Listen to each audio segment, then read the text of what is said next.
just all the hype around AI, some of which is probably not hype, but a lot of it is, being excessively priced into the market.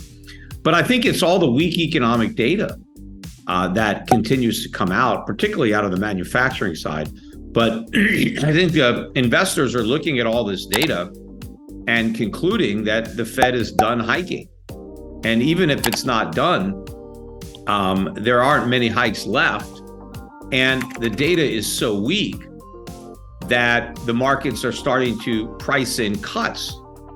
And it's the expectation of rate cuts that I think is responsible for the market. And I also think investors are concluding that even if the Fed's rate hikes are not enough to reduce inflation, that a recession will do the Fed's job for it. That if we finally get a big downturn in the economy, particularly in the labor markets, that's going to bring the inflation rate down to 2% or lower. And so the markets are, excited about that and starting to price that in. But I think they're completely wrong. I think they're correct in that the economy is weak, but it's not going to reduce inflation. I think if anything, the next recession is a catalyst for a leg higher in inflation, as much larger budget deficits result in even more money printing and a real return in earnest to quantitative easing. In fact, I think that just the widening budget deficits and the explosion in the net interest cost to the government is going to cause the Fed to step up the money printing. So I think it's going to be stagflation. It's going to be a weaker economy, but much stronger inflation. And that is not a positive environment for the markets, particularly a lot of the growth-oriented type tech names. The types of stocks that investors should be buying that are really inflation sensitive are the ones that they're still ignoring. David, how would you respond? Do you share his views on the stock markets at least? Pretty much. I mean, obviously the stock market has had extremely bad breath. Welcome to this insightful discussion featuring Peter Schiff, an esteemed economic analyst. In this segment, Peter Schiff is talking about how people are really excited about new things like artificial intelligence, which is like super smart computer technology. But he's worried that people are getting so excited that they are not paying enough attention to how the overall economy is doing. He's pointing out that even though AI and fancy tech gadgets are getting a lot of attention, the numbers that tell us how well the economy is performing, especially in areas like manufacturing, making things in factories, are not looking very good. This is like the scoreboard for the economy, and Schiff is saying that the scoreboard is showing some weak points. He thinks that the people who invest money in things like stocks, these are like ownership pieces of companies, might be jumping to conclusion too quickly. They're assuming that the folks in charge of the economy, like the Federal Reserve, often just called the Fed, are going to stop raising interest rates soon. Interest rates are like the cost of borrowing money, and they affect how the economy moves. Schiff doesn't quite agree with this idea. He thinks that if the economy gets weaker, it might not actually help things like people expect. He explains that if the economy starts slowing down a lot, the government might decide to spend more money to try to fix it. However, Schiff believes that if the government spends too much and starts creating more money, printing money, it could end up causing prices for things to go up too quickly. This is called inflation, and it's like when the prices of things rise faster than people's incomes. He's concerned about a situation called stagflation. This is when the economy isn't going well, stagnation, but at the same time, prices are rising a lot, inflation. Schiff is saying that this strange combo could happen if the government doesn't manage things carefully. And if this does happen, it could be a problem for businesses that normally do well when the economy is steady and the prices are under control, like tech companies. In simple words, Schiff is reminding everyone that while new technology like AI is cool, we also need to keep an eye on how the economy is doing and how the government is handling things. He's worried that people might be getting overly optimistic and not paying attention to possible issues that could come up. Then the host asked him, Peter, I'm going to come back to you and your economic outlook. Last time we spoke a couple months ago, you had called what's coming up what could be, in your words, a Great Depression worse than the 1930s. This certainly contrasts with the Fed's view, which is that, well, their own staff projections show that we might get a mild recession. Jerome Powell thinks we'll get no recession at all. Where is the discrepancy between your view and perhaps the Fed's view? Well, first of all, the Fed is not honest. Even if the Fed thought a severe recession was coming, it wouldn't admit that. It would try to, put a smiley face on it and hope that positive talk would mitigate the severity of the downturn. But we're going to have a major economic contraction because we have to work off really 20 years of excesses that were the consequence of artificially low interest rates. I mean, the excess of debt and consumption and speculation has come at the expense of serious damage to the underlying structure of the economy. And all of this has to be worked out one way or the other.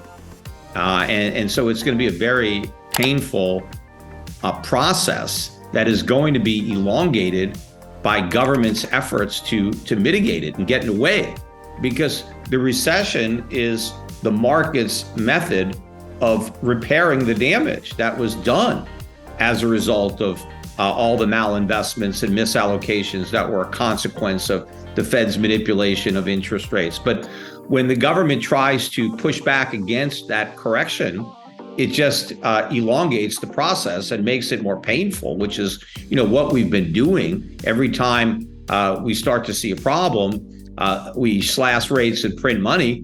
We just saw several large banks fail, and a lot more would have already failed had the Fed not stepped up and backstopped everything. But that doesn't mean we're out of the woods. I mean, all of the problems that resulted in Silicon Valley Bank or Signature Bank or whatever going under, those problems are there throughout the entire banking industry. All you have to do is think about all of the mortgage refinancings that occurred over the last 5 or 6 years, where you've got all these 30-year mortgages in the threes. That's great for the borrowers, but what about the banks that are holding all that paper? They're underwater. They're losing a ton of money on these mortgages. Think about all the commercial mortgages that were extended, where the collateral has collapsed, where commercial real estate values have been halved or down even more than that. So you have all this negative equity in all these loans that the banks are holding on to. Plus, the banks also have large portfolios of government, treasuries, where they own 10 to 30-year maturities, again, where they're collecting 1 and 2% interest in a 5% environment. So they're losing a lot of money on these loans. Meanwhile, everybody is loaded up with debt. Student loans now are getting close to $2 trillion just there. Credit card debt, record territory.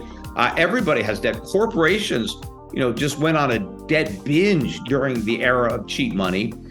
And their balance sheets are at risk dramatically as all this low-yielding debt matures into a higher rate environment. And look at the federal government. I think interest on the national debt right now is $600 to $700 billion a year. That's double where it was about a year ago. By the end of this year, it'll be about $1 trillion. By the end of next year, the U.S. government will be paying $2 trillion a year in interest on the national debt, which will be about $35 trillion by the end of next year, headed for $40 trillion, probably in another year or two from there. And that's if interest rates don't even go up. What if rates keep rising? What if they go to 7% or 8%? So this is a huge debt bomb that's going to explode. Peter Schiff is talking about how he sees the economy going in a different direction compared to what the Federal Reserve, often called the Fed, believes. The Fed is like a grip that takes care of how the economy is doing. Schiff believes that the Fed isn't being completely honest about what might happen. Even if the Fed thinks there might be big problems ahead, they wouldn't want to worry people, so they would talk optimistically. But Schiff thinks that the economy could be heading for a really tough period, sort of like the tough times during the Great Depression in the 1930s, and he thinks it could be even worse than that. He feels this way because he sees a lot of mistakes that people and businesses have made. He blames these problems on something called interest rates.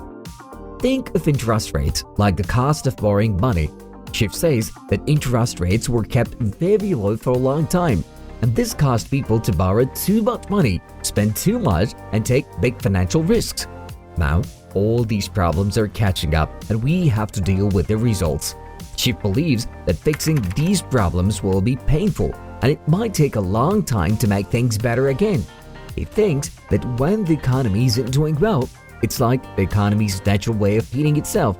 But when the government tries to step in and stop this natural process, it can actually make things worse. He gives examples of banks that have already failed, which means they couldn't pay back the money they owed. He thinks that more banks might fail, and that's not good for the economy. He also talks about how lots of people and businesses borrows a lot of money, like when you borrow money to buy a house. Now, the value of these things they bought is going down, and this is causing problems for the banks that lend the money. Even the government has a lot of debt, which is like owing a lot of money. Schiff says that the government has to pay more and more interest on the debt, and that's not good for the country's financial health. In simpler terms, Schiff is warning that the economy might be heading for a really tough time because of all the financial mistakes made over the years. He doesn't agree with the Fed's positive view and thinks that the problems are much bigger than they are letting on. And there you have it, a comprehensive insight into Peter Schiff's economic viewpoint that offers an alternative lens to which to view the current economic landscape. Schiff's concern about potential challenges are a reminder that economic dynamics are intricate and multifaceted, often extending beyond surface-level technological advancements. As you navigate the complexities of economic projections, it's important to recognize that informed perspectives like Schiff's contribute to a well-rounded understanding. Acknowledging diverse viewpoints and expert analysis can help you form a more comprehensive picture of what may lie ahead. If you have found this breakdown informative and thought-provoking, we invite you to show your appreciation by giving us a thumbs up and subscribing to our channel. By subscribing, you will ensure that you are updated with more insightful content that delves into various topics. Feel free to engage with us in the comment section, sharing your thoughts or suggesting topics you would like us to explore further. Thank you for joining us today, and remember that staying informed and open to differing viewpoints is key to navigating the intricate world of economics.